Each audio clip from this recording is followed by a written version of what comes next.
Bonjour, que le bon Dieu vous protège dans la santé et la joie.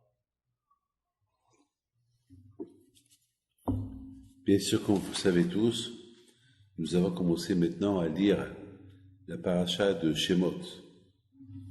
La paracha de Shemot, c'est la paracha de la délivrance de l'Égypte.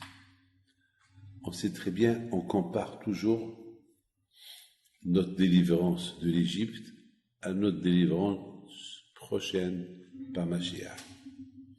Bien sûr, aujourd'hui, c'est très dur de parler de Mashiach parce que on est un peu abandonné. Pas tout le temps on parle de Mashiach, de Mashiach, de Mashiach, jusqu'à que on voit que Mashiach n'est pas venu. Et tout le temps on dit, ça y est, Mashiach il va venir, ça y est, Mashiach il va venir, et Mashiach il ne vient pas. Et alors on est un peu désespéré. C'est ça que maintenant on a mis le Mashiach de côté.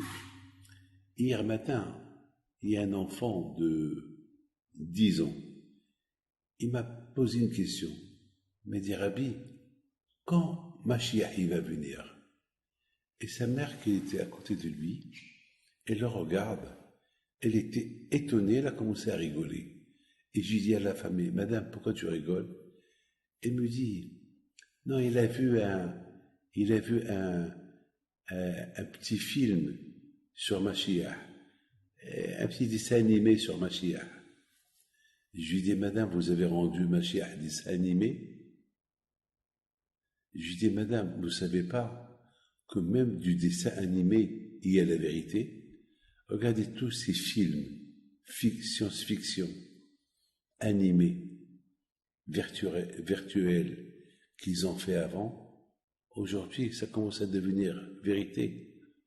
Donc, Mashiach, si vous rendez Mashiach virtuel, ou vous rendez Mashiach dessin animé, Hashu Shalom, ou vous faites de la rigolade de Mashiach, c'est une réalité qu'il va venir. Malheureusement, madame, j'ai pas honte de vous le dire, c'est parce que vous vivez dans une atmosphère de richesse, vous avez tout ce que vous voulez, votre main est pleine de diamants, vous avez tous les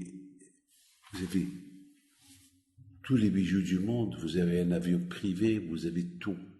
Donc vous ne voyez pas qu'est-ce que Mashiach va vous apporter. Donc vous pensez, vous croyez, qu'est-ce que Mashiach va t'apporter? Mais madame, vous voyez, ouvrez un peu vos yeux. Regardez, il y a le crime, il y a la guerre, il y a des guerres. Mais il dit pas toujours il y a eu les crimes, et toujours il y a eu les guerres. Alors pourquoi Mashiach n'est pas venu? Toujours il y a eu tout ce qu'on voit aujourd'hui. Ben il y a eu des riches, il y a eu des gens comme moi. Et de plus qu'elle parlait, j'avais de la peine pour elle, parce qu'elle parlait comme ça devant ses enfants. C'est dire l'éducation qui donne à ses enfants de banaliser Mashiach. Que Mashiach, c'est rien du tout. C'est un épisode. C'est un dessin animé. C'est une aventure. C'est des histoires pour des enfants.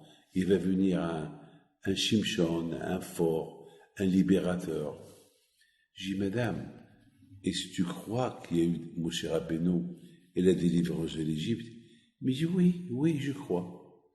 Je dis, de la même façon qu'à l'époque, ils étaient esclaves, nos parents, à Pharaon, aujourd'hui, on est esclaves au matériel, comme vous.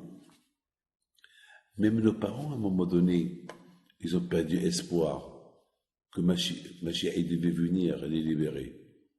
Parce qu'ils étaient tellement dans l'esclavage qu'ils ne voyaient pas de solution. Aujourd'hui, de même, les gens ils sont tellement enfoncés dans le matériel, dans l'argent, dans tout ce qu'ils veulent, ils l'ont. Alors, les gens, ils perdent la notion que Mashiach va venir, comme vous. Alors il me dit, mais qu'est-ce qu'il va m'apporter Mashiach? Je dis, Mashiach, ce qu'il va nous apporter, il va nous apporter le bonheur. le bonheur de connaître Dieu. C'est ça Mashiach. Il va nous apporter le bonheur qui va nous faire connaître qui c'est Hachem. Alors il me dit, pourquoi Hachem on ne le connaît pas? Je dis, tu le connais à ta façon. Tu as mélangé le blanc et le noir ensemble. C'est pas la même couleur. Tu as tout mélangé. Regarde à tel point que ton fils, il pose une question sérieuse, et toi tu as banalisé sa question, tu vas rendre ton fils qui va être athée. Et ça sera de ta faute. Et le jour qu'il va t'apporter une goya, alors tu vas verser les larmes de tes yeux. Ah oui, vous les rabbins, comme ça il me dit. Vous essayez de faire peur aux gens. Elle a été très, très vulgaire, la façon dont elle m'a parlé. Et je l'ai regardée. Je lui ai dit, madame, le jour que tu n'auras plus d'argent, tu vas aller chercher les poubelles pour trouver de quoi manger. Là, peut-être tu vas te rendre compte. Pour le moment, j'ai rien à te dire.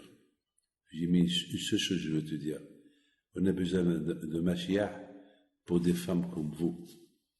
Parce que Mashiach, comme qui dit le Rambam, la raison de Mashiach d'être, c'est pour nous montrer le chemin. Riche, on restera riche. On aura des voitures, on aura des avions. Rien ne va changer. Mais ce qui va changer, c'est qu'il y aura plus des gens comme vous, qui vont être athées, qui vont poser des questions comme ça. Mashiach va venir pour nous ouvrir les yeux pour voir la vérité. Parce qu'aujourd'hui, cette vérité, elle est cachée avec le matériel. Heureusement qu'il y a beaucoup de gens qui font la différence entre le matériel et la religion. Le matériel, on l'a besoin pour la religion. Le matériel, il est au service de notre religion. Alors là, c'est super, on peut être multimilliardaire et on sait que l'un ne touche pas l'autre. Mais lorsque le matériel, il cache la religion, c'est pour ça, Mashiach, on a besoin de lui. Pour qu'il vienne, pour qu'il nous ouvre les yeux pour découvrir la vérité. Que le bon Dieu vous protège et vous donne la santé, et que B'at Hashem, comme Hakamim disent, que la délivrance de Mashiach, elle sera comme la délivrance de l'Égypte, qu'elle soit très prochainement à 1400.